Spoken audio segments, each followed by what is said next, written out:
Buenas, hoy vamos a meternos de lleno con una de las teorías más interesantes de la sociología, el interaccionismo simbólico. A ver, el nombre puede sonar un poco denso, ¿verdad? Pero la idea que tiene detrás es sencillamente brutal. Que nuestra realidad, la de todos los días, no es algo que está ahí, fijo, sino que la vamos creando nosotros, activamente, en cada conversación, con cada gesto. Para que se entienda bien desde el principio, pensemos en algo que, vamos, todo el mundo ha vivido. ¿Por qué con la familia tenemos un rol y con los amigos de repente somos otra persona completamente distinta? O, por ejemplo, ¿por qué en el trabajo mostramos una cara que parece desaparecer en cuanto llegamos a casa? Pues bien, la respuesta según el interaccionismo simbólico no está en que tengamos una identidad única y grabada en piedra, no. La clave está en esa red que tejemos cada día con nuestras interacciones. Cada palabra, cada mirada, todo eso está literalmente construyendo quiénes somos y el mundo en el que vivimos. Empezamos con la primera sección. ¿Quiénes somos realmente? Venga, vamos a bucear un poco aquí. Porque para entender cómo se construye la sociedad, primero tenemos que mirar hacia adentro, a ver cómo se construye nuestra propia identidad, nuestro yo. Vale, aquí tenemos la definición un poco más formal. Lo interesante es que, a diferencia de otras teorías que se fijan en las grandes estructuras, ya sabes, la economía, el Estado, el interaccionismo simbólico es como si cogiera una lupa y se centrara en lo pequeño, en el cara a cara. Viene a decir que la sociedad no es más que la suma de millones y millones de esas pequeñas interacciones. George Herbert Mead, que fue uno de los padres de esta corriente, soltó una idea que fue toda una revolución, que no nacemos con un yo ya hecho. La identidad es un producto social, es algo que aprendemos y que vamos moldeando a través del contacto con los demás. Y aquí viene lo bueno, como un Mead, digamos, desmonta el yo en dos piezas. Por un lado, tenemos el mí, que es nuestro yo social, la parte que ha aprendido las reglas del juego. El mí, por ejemplo, sabe que en una clase hay que guardar silencio. Pero luego está el I, que es nuestra chispa, nuestra parte espontánea, la que de repente decide soltar un chiste. Nuestra identidad es, en realidad, un diálogo constante, un tira y afloja entre estas dos partes. Pasamos a la segunda sección, el yo como un espejo. Partiendo de esta idea de Mead, otro sociólogo, Charles Horton Cooley, nos dio una metáfora potentísima para entender cómo se forma esa parte más social de nosotros.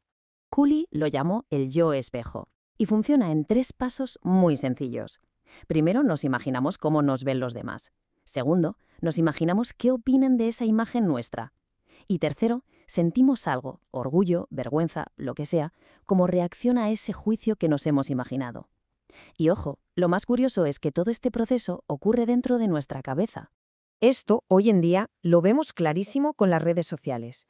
Cuando alguien sube una foto, se imagina cómo la verán los demás, se imagina si gustará o no, y siente ese subidón de orgullo con cada like o un poco de vergüenza si la foto pasa desapercibida. Bueno, pues todo ese torbellino de emociones es el yo espejo trabajando a toda máquina, moldeando nuestra autoestima en tiempo real.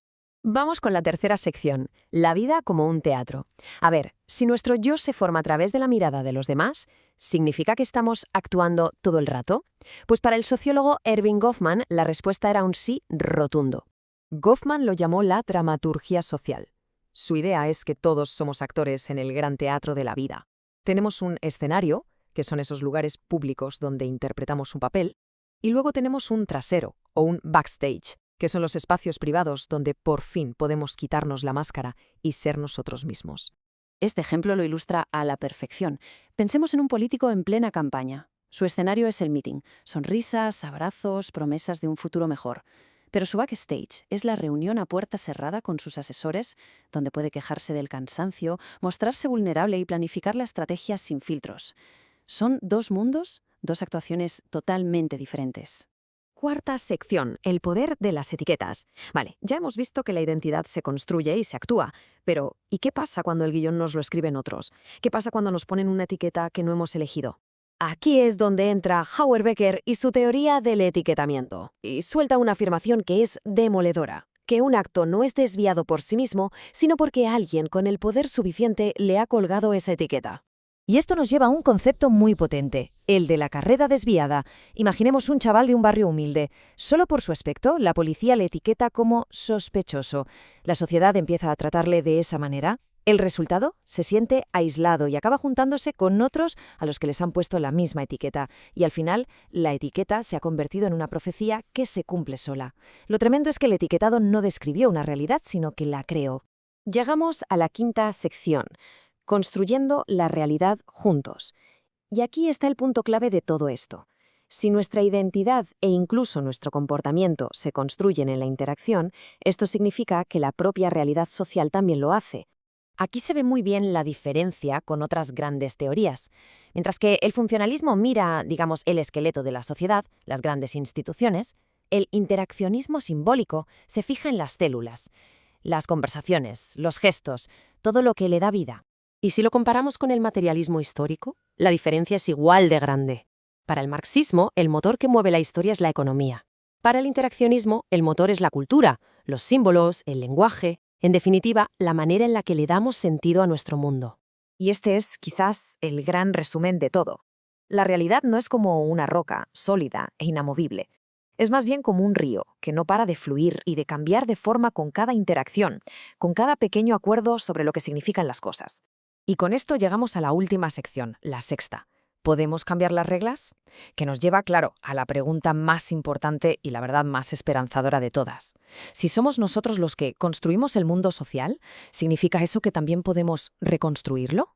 La respuesta que nos da esta teoría es un sí rotundo. Si la sociedad se basa en significados que compartimos, en etiquetas que ponemos y en papeles que representamos, entonces cambiar esos significados, desafiar esas etiquetas y redefinir esos papeles es una forma increíblemente poderosa de generar cambio social desde la base. Así que la próxima vez que tengamos una conversación con alguien, por simple que parezca, recordemos el poder que hay ahí. Estamos literalmente construyendo el mundo. Y eso nos deja con una última reflexión. Si tuviéramos ese poder, ¿qué etiqueta injusta se podría empezar a desafiar hoy mismo?